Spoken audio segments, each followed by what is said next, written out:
पण एक कविता अशी आहे की ती बऱ्यापैकी माहीत नाहीये लोकांना. म्हणजे हिमरेषा या काव्यसंग्रहातली त्यांची निर्धार नावाची कविता आहे आणि मला असं वाटतं की त्या कवितेमध्ये मराठ्यांचा सगळा इतिहास आहे.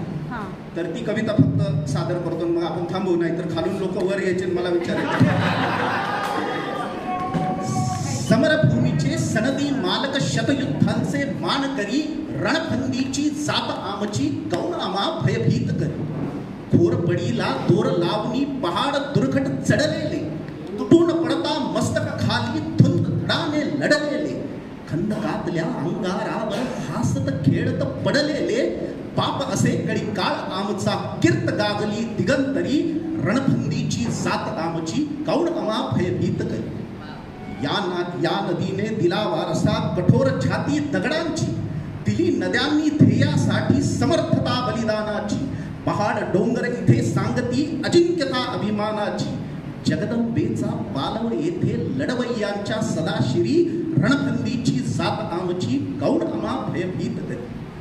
गर्वत गाण सुनी चालवो पिकवो कोणी शेतमळा. एका झेंड्याखाली किती लोक एकत्र आले.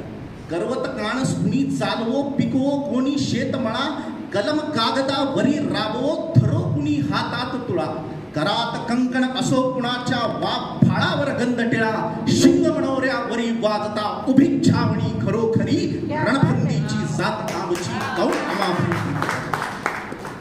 पौलाधी निर्धार आमचा असुर बळाची खंत नसे, स्वतंत्रतेच्या संग्रामाला विजया वाचून अंत नसे, श्रद्धा हृदयातील आमची वज्राहुनी बलवंत असे, मरण मारुनी पुढे निघाले गर्वतयांचे कौन हरी, रणफंदीची जात आमची कौन आम्हा भयभीत करी.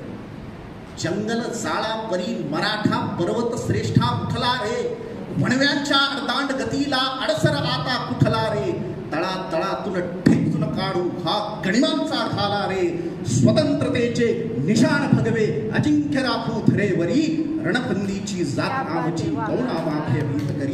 रणफंदी